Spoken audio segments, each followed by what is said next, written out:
Hi, everyone. Welcome to my live for today, the 30th of November. I didn't have a live in a while, so I'm glad to be back. And I hope you're all hearing, as last time I had issues with persons hearing. So I'm just going to check to make sure you guys are hearing me. Okay, good. So today we are going to talk about how to forgive in the workplace. If you learn what I'm about to teach you today, you will understand why we need to forgive, how to forgive in the workplace specifically, what to do in order to forgive, and I will also give you something to try out. Hi, everyone. My name is Sreshtha Tewari. I am an emotional intelligence coach for women in leadership, intellectual women. I really have a passion for just helping women like me, introverted, intellectual, just want to do the best in life and want to have an awesome life, live their best lives possible, unapologetically authentic, just being the wonderful being they came on earth to be. Now, dynamics in the workplace is an interesting thing because going to school, we are not taught how to exist in the workplace. We are taught how to study from a book, how to assimilate information, how to process information, how to deliver that information, how to think strategically about where things are going to go. But you are not taught how to interact successfully with other humans in the workplace. You are not taught about yourself and self-concept. And now when you go into the workplace with different persons, with different backgrounds, different experiences, different ways of processing things, sometimes we end up being hurt. And we end up being hurt as intellectuals because we spent all our lives believing that once we study and once we reach a certain place in life, things are going to be easy. And then we find out it's not. All the A's we got don't mean anything when you have to exist in difficult workplace situations. So today we're going to talk about how to forgive. So I'm sure most of us, especially if you're introverted and empathetic, and a woman has cried at least once in work. No matter how much you know, I am sure, willing to bet you have cried at least once. And that is because as humans, our natural propensity is to please. So if you are in a situation where you feel you are not doing the best you can, or you feel you are doing all you can, and that is not being recognized or validated, you are going to feel on an emotional level, depending on your self-esteem and self-concept, that you are not doing your best, even though you're trying. And what happens? A conflict exists within the body, and hurt or pain or sadness, even anger, bitterness, jealousy, all of which is sadness with aggression, starts to form, and you end up probably crying. And nothing is wrong with crying. It's very good to process your feelings. But I want you to understand that when you have these situations as intellects, another thing that we do is that we brush it off and we move on. We don't process what has happened. And a way to tell if you have done that is if another similar situation comes up. How do you feel? Does that trigger that feeling that took place when you first had that situation and you felt hurt? Or do you think about the person and just not want to see them or work with them? If these things are coming up for you, then it means that you have not processed whatever hurt it is you felt. So I'll give you two examples to make sure I'm connecting the dots. A real life situation is if as a manager, you had an employee, and as a manager, you were just doing the best that you can for this employee. In your mind, you are fighting, you are making sure you satisfy the things that they are fighting for, at least your interpretation of it. And then one day you hear something in respect of the employee, and maybe the employee escalates you or says something about you that you feel for all that you have done, it was unfair. that situation has a propensity to hurt you again, depending on your self-esteem, your self-concept. Another situation is the other way around. If it is you have a manager for whom you believe you are doing your mandate, you are accomplishing everything that's on the mandate, you are going above and beyond, and then you have a conversation with your manager and it totally strips you of your self-worth and your self-esteem, you may feel hurt. It may come from another employee who doesn't have a direct relationship with you, who is saying things about you or whose actions has led to you being cast in a bad light. And again, you may feel hurt. All valid and all normal, because as humans, as we interact, we are going to feel. So all of it is normal. But the important thing is dealing with it. So when you don't deal with the feelings in your body, what happens is it has the propensity to develop into disease. And this is written extensively by people like Carolyn Myers. A nice reference book is Anatomy of the Spirit, in respect of how the energy that we hold in our bodies, especially the negative energies, the low frequency energies like sadness, anger, bitterness, pain, resentment, jealousy, envy, how all of those things, once it stays in our body, it has the propensity to develop into disease. So when you think of a situation and you just move on, but if it comes up again, you are easily triggered. It is a sign that you did not deal with it, because if you moved on, you would not be easily triggered. And if that is coming up for you, what I would encourage you to do is to give yourself permission first to feel, and then to let the hurt leave your body. Now, in order to do that, it comes with the understanding that the person who would have hurt you did not hurt you with intention. So all human beings, especially in a workplace, is really fighting to be seen, to be heard, to be validated. They are not fighting to put you down, especially if you're hiring, if you're in a workplace that is hiring the right people for the job. Everyone is coming in with their relevant qualifications, with their relevant experience and expertise, and they are there really to show that, hey, I am worth what I'm being asked to do. I'm probably worth more than what I'm being asked to do. I have all the tools necessary. I'm ready to deliver. I want to deliver. And in trying to deliver, this has come up. And unfortunately, because in school, I was taught how to assimilate information, but I was not taught how to deal with my emotions, how to process what is happening in my body, and how to relate that to my relationship with another employee. What I'm saying or my actions are not coming out in the best way possible. And this is what happens in work. Anyone who has hurt you, I am 99% sure, because there's always that 1%, that there was no intention to hurt you. All that person was doing was standing up for themselves in the way they know how, in a place and space that they know how, not realizing or understanding the impact to you as another human and your emotions and your feelings. So the first thing to know is that when you are hurt, one, it is not intentional. The second thing to know is that the person who is hurting you, what they are doing is in turn coming from a place of hurt and insecurity.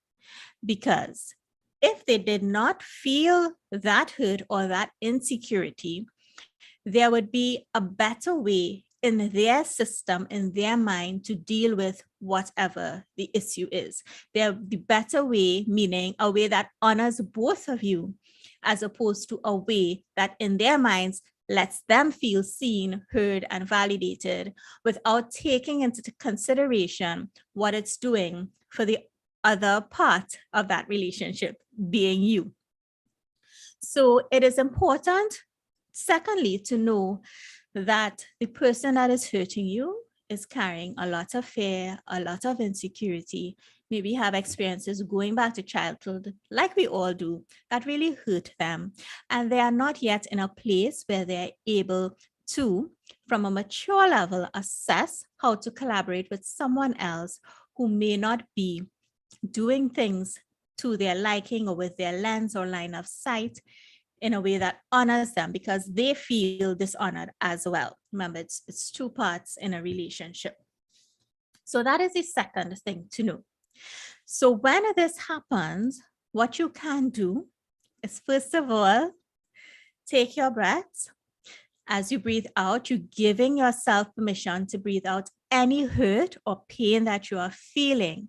And you can say something to yourself like, this situation doesn't have to do with me personally. This is about what this person is feeling. I know I am worthy. I know I can handle this, and I'm going to handle it the best way possible.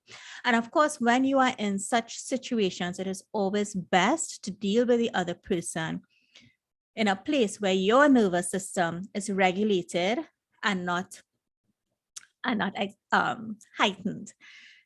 The way to assess that is just ask on a scale of 1 to 10, how calm do I feel? If that number is above 5, you are not having any conversation. You are going away and making sure you self-regulate before you enter into a conversation with anybody. And I know I've gone into that a lot before, but the reason is it helps you think from your logical brain when you regulate, as opposed to your subconscious brain, which just makes you access things that maybe you don't want to see. So that is the second thing. The third thing you can do when you reach that state of calm is to humor yourself with the situation. Take yourself out of the situation. Just pretend you are floating above, chilling, figuring out what this person on life, let's just say it's me, what is Sreshtha up to today? Oh, Sreshtha is having a conflict with this person or a disagreement with this person. This person is saying X, Y, and Z. What does that mean? How can Sreshtha use this to have a better relationship with the person? How can she use this to develop what she wants going forward? Asking yourself these questions without the emotion attached to it, without the pain, without the sadness, without the anger, will help you to see the situation for what it is, and will quicker help you to be able to develop a plan or strategy to deal with whatever it is with this person going forward.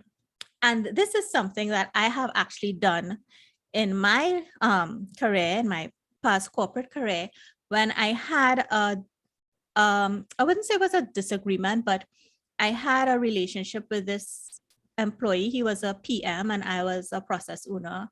And I literally used to feel every time he was speaking that he was just quarreling with me.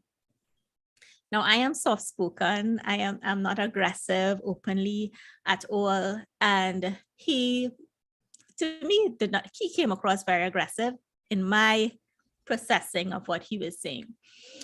And I had to take a step back. I did cry. And eventually I had a one-on-one with him. And it turned out that he had no intention to make me feel like he was buffing me, no intention to make me feel that I wasn't being heard. He was just fighting for his role as the PM, the project manager in that project, to do what he needed to do, which was make sure all timelines are met. If you're in the PM world, the waterfall approach, that is basically what the project managers are there to ensure that the project is driving to meet the timelines, and if not, they raise the risks and the issues. And of course, I, in my role, was fighting as a process owner for what is best for process. And of course, sometimes what is best for process means delaying a timeline in order to get certain bills in, right? But that is technical. I wouldn't go into all of that. My point is, nobody really intends to hurt anybody. And me and that person, we actually have a really good relationship today. He lives in Barbados, but we always talk and we developed a friendship. So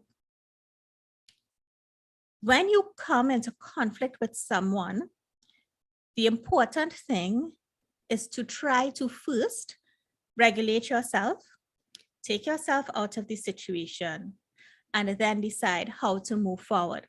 Now, I could have not had that conversation with that person, developed bitterness and anger, and just feel like, oh my gosh, every time I get on this call, he's going to say something that hurts me. He's going to make me feel I can't do my job, and just not forgive something that he said that hurt me and go through that, because in work, you're not getting rid of anybody. You're working with them for a good period of time, and allow that to consume me. If I did that, every time I had a meeting with him, I would be in a situation like, oh my gosh, I don't want to have a meeting. Oh my gosh, he's a PM again. I don't want to deal with him. And it would, if I wasn't dealing with it, it would have led to the point where I can't take it. I don't know if I'd have had a nervous breakdown, but I certainly would have been overwhelmed every single time I thought of the fact that I have to meet with this person. I had another situation where someone had made some accusations about me, which of course to me wasn't true. In her space, I mean, being more mature, they were true to her, and I have to honor that. And at that time, again, I found it really hard to forgive and to move past it, because what the person was doing, the accusation she was making, was really affecting me.